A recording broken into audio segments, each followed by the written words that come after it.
capote quand je vois ça.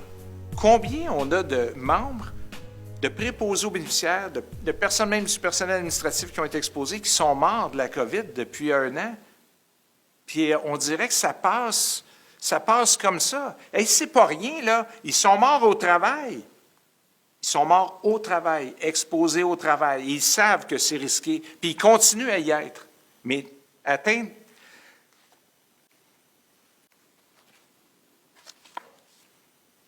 Moi, je viens du secteur de la santé. J'ai ma blonde, ma femme, qui travaille dans le secteur de la santé. Elle a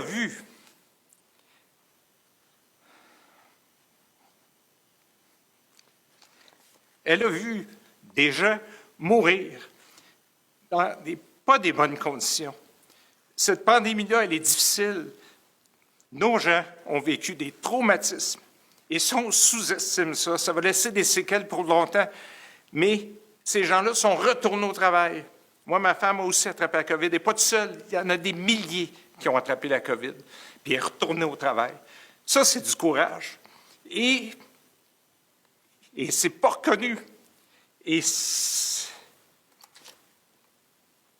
vient me chercher parce que je sens cette douleur-là de nos membres, cette détresse-là, cet appel à l'aide, et je pense qu'il est temps qu'on passe à un autre appel, puis qu'on envoie, au-delà des remerciements, qu'on soit capable de poser des gestes. Moi, je trouve que nos gens sont héroïques.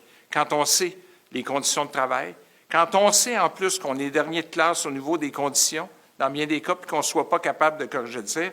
Fait que moi, je trouve, après 1 an de pandémie, que ce monde-là réponde toujours présent, qu'il soit toujours debout, parce que leur mission première, c'est de supporter la population. Vous savez, on dit des fois les syndicats ont des approches d'une autre époque.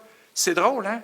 Quels sont les moyens de pression qu'on a faits depuis 1 an, alors que nos gens vivent dans des conditions de travail épouvantables? Hein? On a compris le contexte. On n'a pas fait des grandes manifestations, on a compris le contexte, puis on soutient nos membres à travers ça. Mais là, nos membres ont besoin de voir que cet appel-là, il est entendu. Et ça vient me chercher parce que je ne le sens pas.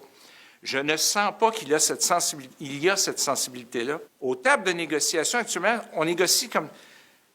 De l'autre côté, c'est comme s'il ne se passait rien, il n'y a pas de pandémie, il n'y a pas de contexte particulier. Moi, j'aime pas ça quand on a l'impression qu'on quémande à une table de négociation. Je trouve ça profondément injuste, parce que nos demandes sont justes et les conditions de travail qu'on veut avoir sont justes aussi. Je trouve ça frustrant d'avoir l'impression de quémander.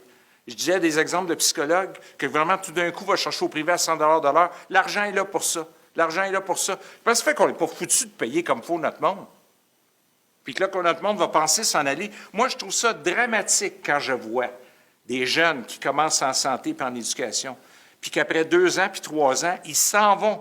Ils changent de carrière parce qu'ils disent que ce n'est pas pour eux autres. Je trouve ça dramatique. Ça devrait inquiéter notre gouvernement. Fait que c'est pour ça que je pense que le signal il est mauditement important. Je trouve qu'on est à croiser des chemins actuellement. Si on n'est pas capable de donner un coup de barre, là, je suis très inquiet. La poussière va retomber un moment donné. On va traverser cette pandémie-là parce qu'on va être là. Mais je suis très inquiet de voir qui va rester. Qui va rester?